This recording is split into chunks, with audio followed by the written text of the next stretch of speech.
Hello, everyone. My name is Rochelle Innocent, and I'm the founder and CEO of Project Purpose. Welcome to our channel. Our community is focused on fostering the intellectual and character development in children.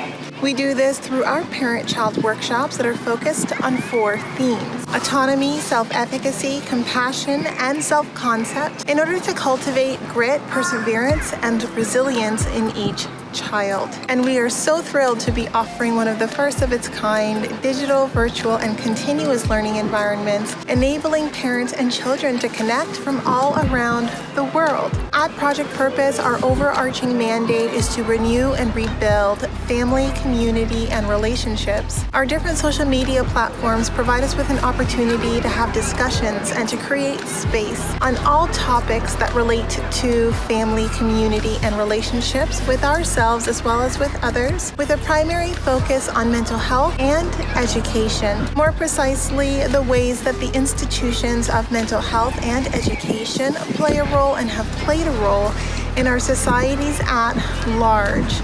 These discussions and debates provide us with an opportunity to think critically about what needs to change within these structures for us to live up to our bold slogan: support, protect, and empower each child through youth-focused development, better known as leadership in juvenescence. We recognize that in valuing our children's leadership potential, this also translates as recreating and co-creating environments, both socially and politically, that will enable our children to thrive. For those of you who are particularly keen on the topic, we also write thought pieces every other Sunday. We have a thought piece scheduled to drop this upcoming Sunday, so definitely be sure to meander over to the website and check out our online content. Now, if it is the case that you are looking for a listening alternative, well, we're available on 12 different podcast platforms for your listening leisure, and we've provided you with access to the links in the description down below. Now, as is the convention, be sure to subscribe, hit that post notification bell so that you are aware of every time we post. And of course, if you like these conversations and you want to keep them going,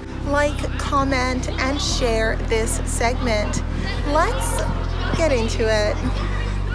Hello, ladies and gentlemen, and welcome back to another segment here on Project Purpose. For those of you who are new, we cover topics that relate to mental health, mental wellness, and education on a week-by-week basis. And today our topic of discussion is mental wellness. And on the topic of mental wellness this week, I want to keep it light and fun, but still, I think, informative. I want to talk about the illusory effects of desirability. And what does that mean, the illusory effects of desirability? I want to talk about some of the misconceived notions, some of the ideas we get in our head when someone has traits that we find desirable. So when someone has traits, whether they're physical traits, whether they're personality traits that we find desirable, we make these entire narratives about their entire lives, and we have these grand assumptions about the lives they must lead because they have these desirable traits that we ourselves would like, right? And sometimes I think the byproduct of envy, which I guess is the undertone of this conversation, when it is the case that we envy someone, which means we feel that,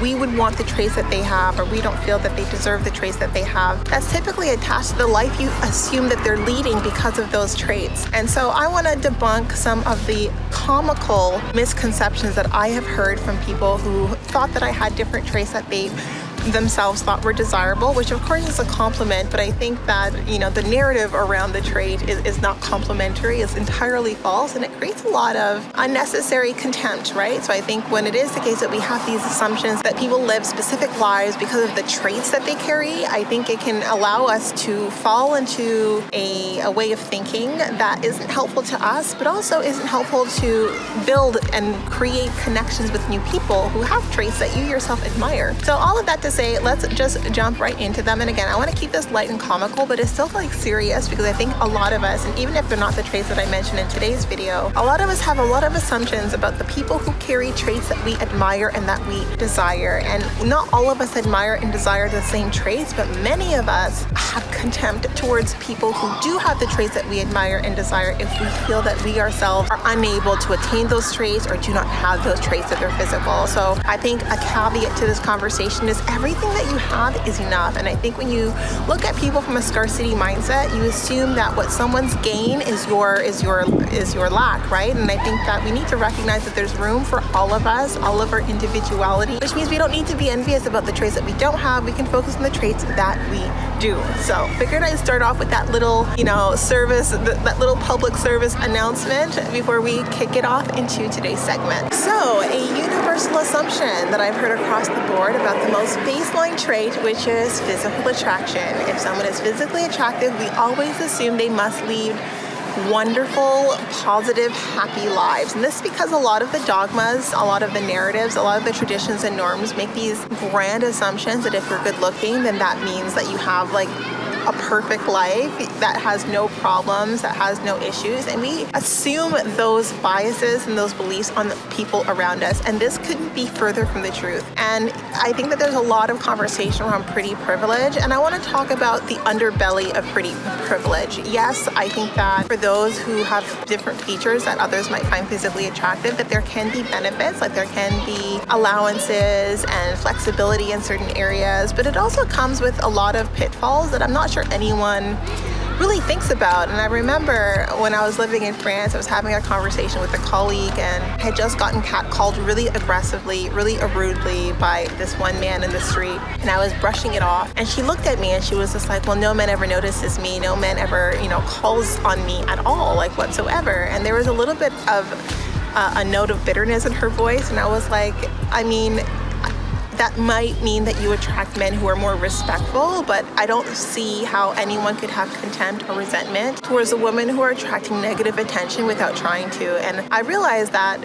for those who don't receive a lot of negative attention from the opposite or from the same sex or from the sex that they're looking to get attention from, that it can feel like you're missing out when you see people complaining and having issues with the fact that they attract negative attention. But recognize that attracting negative attention is scratching the surface to all of the different situations that generates, right? And pretty privilege, again, there's an underbelly to it. I think that no one wants to attract negative attention. Maybe there's violence that comes with that, right? So where there is privilege, there can be also consequences, right? So if you're attracting attention, you're also attracting attention from people all across the board. So people who maybe don't know what no means, right? They don't believe that once they've objectified you that you have the ability to be human and to, show human traits. And I think that it's just really important that we recognize that for all of the bells and whistles that you assume attraction garnishes, recognize that it attracts a lot of undue consequences as well. Attention can be very dangerous depending on whose attention you're gaining. It can be very dangerous depending on some of the social disparity that makes rejection seem all the more acute. So I think just having some compassion and some empathy for the people who are getting the catcalls and the people who are getting that aggressive negative attention, because it's not fun and